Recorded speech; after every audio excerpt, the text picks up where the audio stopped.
নমস্কার সবাইকে। আমার নতুন একটা রেসিপিতে আপনাদের সবাইকে স্বাগত।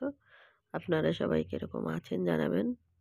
আমি আপনাদের আশীর্বাদ ও ভালোবাসায় মোটামুটি ভালোই আছি। ভালো আছি বলতে সবাই তো জানেনই আমার শরীরটা ভালো নয়। প্রচুর পরিমাণে ঠান্ডা লেগেছে।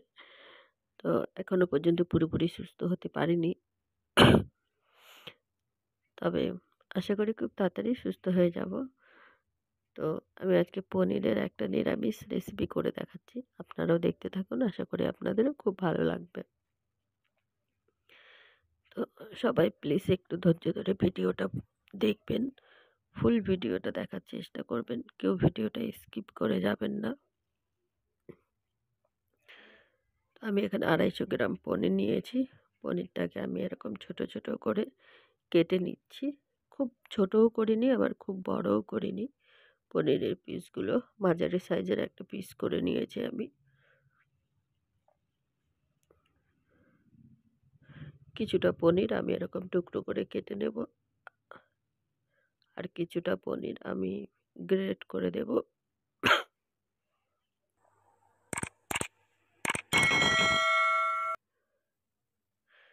ভিডিও না ছাড়লে তো জানেনই যে চ্যানেলটা একদম বসে যাবে। তার জন্যই একটু চেষ্টা করছি আস্তে আস্তে যেভাবে পারি একটু ভিডিও দেওয়ার। তো আপনারা কিন্তু সবার কাছে অনুরোধ রইল একটাই, যে প্লিজ ভিডিওটা সবাই ফুল দেখবেন। তাহলে আমি যে এতটা কষ্ট করে ভিডিওটা দিচ্ছি সেই কষ্টটা আমার সার্থক হবে। এতদিন ধরে তো গলা টলা খুব ব্যথা ছিল, যার জন্য একদমই কথাই বলতে পারছিলাম না। তো আজকে একটু ভালো আছি।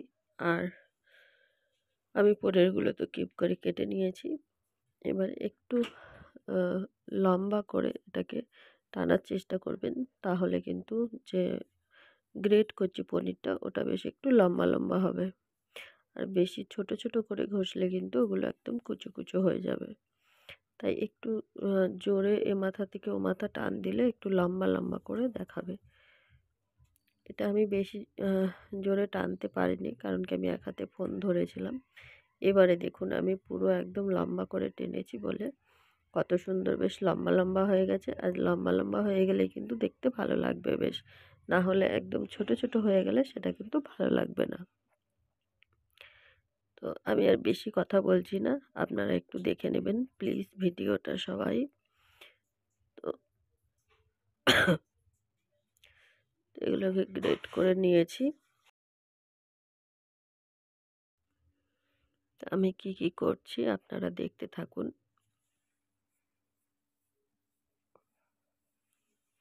কথা বললেই প্রচণ্ড পরিমাণে কাশি হচ্ছে, তার জন্য একটু চুপ করে যাচ্ছি মাঝে মাঝে।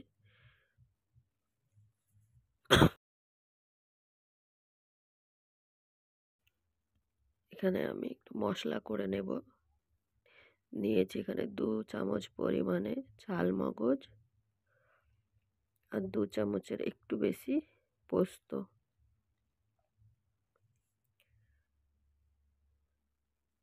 এখানে 4-5টা কাঁচা লঙ্কা দিয়ে দেবো, আর অল্প পরিমাণে একটু হলুদ আর অল্প পরিমাণে একটু লবণ দিয়ে দেবো। দিয়ে এটাকে পেস্ট করে নেব।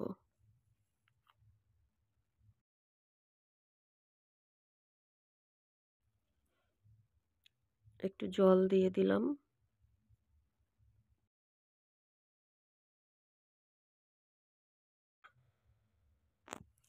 আর এখানে আমি পনিরগুলোকে কেটে উষ্ণ গরম জলে নুন দিয়ে পনিরগুলোকে ভিজিয়ে রেখেছিলাম। তাহলে পনিরগুলো একটু নরম হয়ে যাবে। দেখুন কত সুন্দর সফট হয়ে গেছে পনিরগুলো।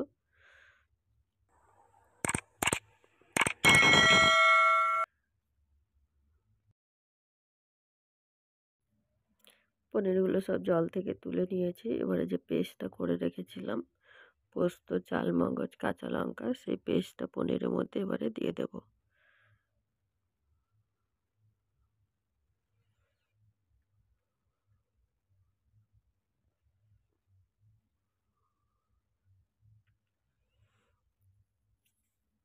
নতুন পুরনো সকল বন্ধুদেরকে অনেক অনেক ভালোবাসা। আপনারা ভালোবেসে আমাকে এতটা সাপোর্ট করছেন, আমার পাশে আছেন। আর একটাই কথা বলবো, যদি আমার ভিডিওগুলো ভালো লাগে অবশ্যই একটা লাইক, কমেন্ট, শেয়ার, চ্যানেলটাকে সাবস্ক্রাইব করে আমার পাশে থাকবেন। আমিও আপনাদের পাশে আছি, থাকবো। তো আমি যেহেতু তখন হলুদ দিয়েছিলাম, আর এটাতে আমি খুব বেশি পরিমাণে হলুদ দেব না, অল্প পরিমাণে একটু হলুদ দিয়ে দিলাম। তখন নুনও দিয়েছিলাম, তার জন্য কিন্তু এখন নুনটা একটু বুঝে দিতে হবে। আপনারা পরিমাণ বুঝে কিন্তু লবণটা এখানে দেবেন। আমি এখানে লবণ দিয়ে দিয়েছি পরিমাণ মতো।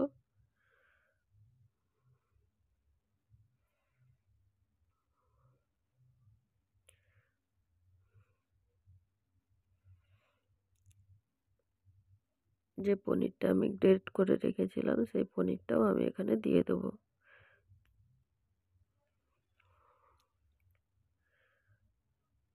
দিয়ে পনিরটা দেওয়া হয়ে গেলে এখানে আমি দিয়ে দেবো তেল। আমরা সাদা তেল খাই, তাই এখানে সাদা তেল দিচ্ছি। আপনারা চাইলে এখানে সর্ষের তেলও ইউজ করতে পারেন।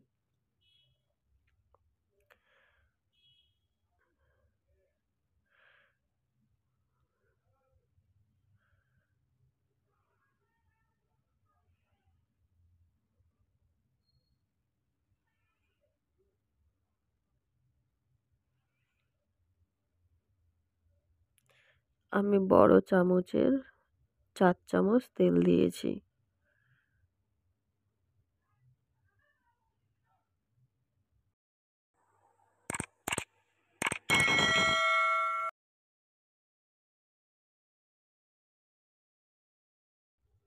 এবারে সব কিছু খুব ভালো করে মেখে নেব।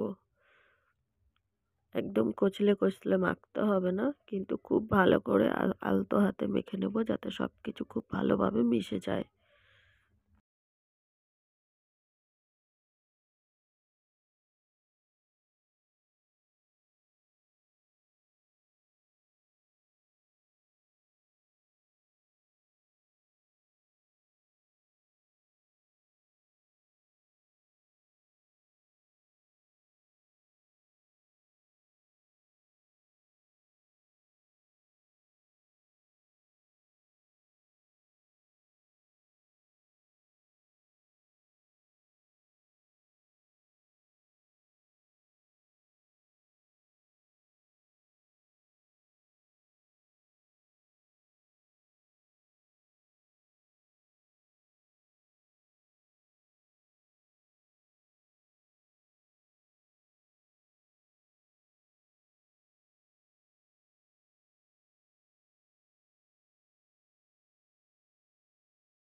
এখানে অল্প পরিমাণে আমি একটু চিনি দিয়ে দিলাম।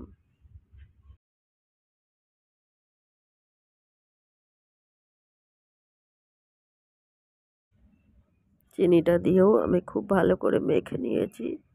তো একদম কিন্তু আমার মাখানোটা রেডি হয়ে গেছে। এবারে আমি এটা সাইডে সরিয়ে রেখে যেই টিফিন বাটিটাতে আমি ভাপাতে দেব সেই টিফিন বাটিটাতেও 1 চামচ তেল নিয়ে নিয়েছি। তেল নিয়ে এবারে কিন্তু আমি টিফিন বাটিটাতে ভালো করে মাখিয়ে নেব। একটু ঘুরিয়ে ঘুরিয়ে দিলেই ওটা মাখানো হয়ে যাবে। এর উপরে আমি কিন্তু সুন্দর করে পনিরগুলোকে একদম সাজিয়ে দিয়ে দেবো।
সব কিছু ভালো করে একদম বিছিয়ে দিয়ে দিয়েছি।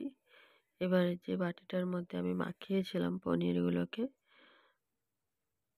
মিক্সির বাটিটা ধুয়ে ওই উম, বাটিটা ধুয়ে অল্প পরিমাণে একটু জল দিয়ে দেবো।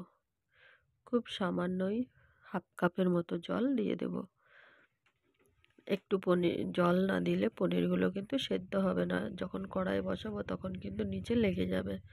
তার জন্য ওই অল্প পরিমাণে একটু জল দিতে হবে, বেশি পরিমাণে কিন্তু জল দেওয়া যাবে না, তাহলে কিন্তু আবার একদমই জলটা শুকোবে না, তখন ঝোল ঝোল থেকে যাবে, তাহলে কিন্তু একদমই ভালো লাগবে না। তাই জলটা কিন্তু খুব বুঝে দিতে হবে।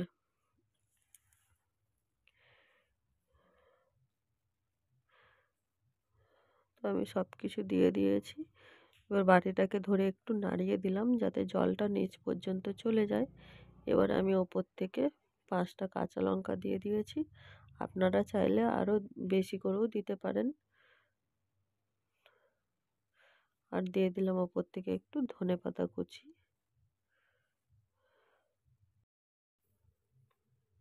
এবারে টিফিনের ঢাকনাটাকে বন্ধ করে দেব।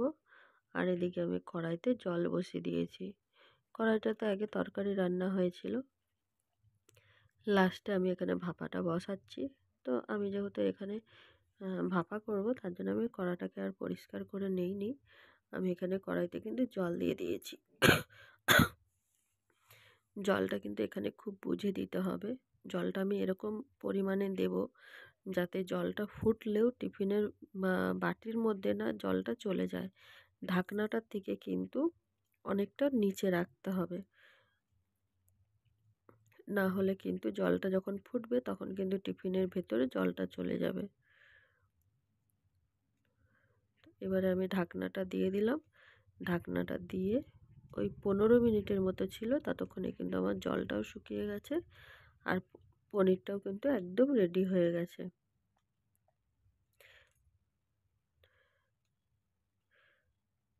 খুব সুন্দর একটা সেন্ট বেরিয়েছে। তো আপনারাও অবশ্যই বাড়িতে ট্রাই করবেন নিরামিষের দিনে, খুব দারুণ একটা রেসিপি। দেখেছেন জলটা কিন্তু টেনে গেছে আর ওপরে তেলটা ভেসে উঠেছে।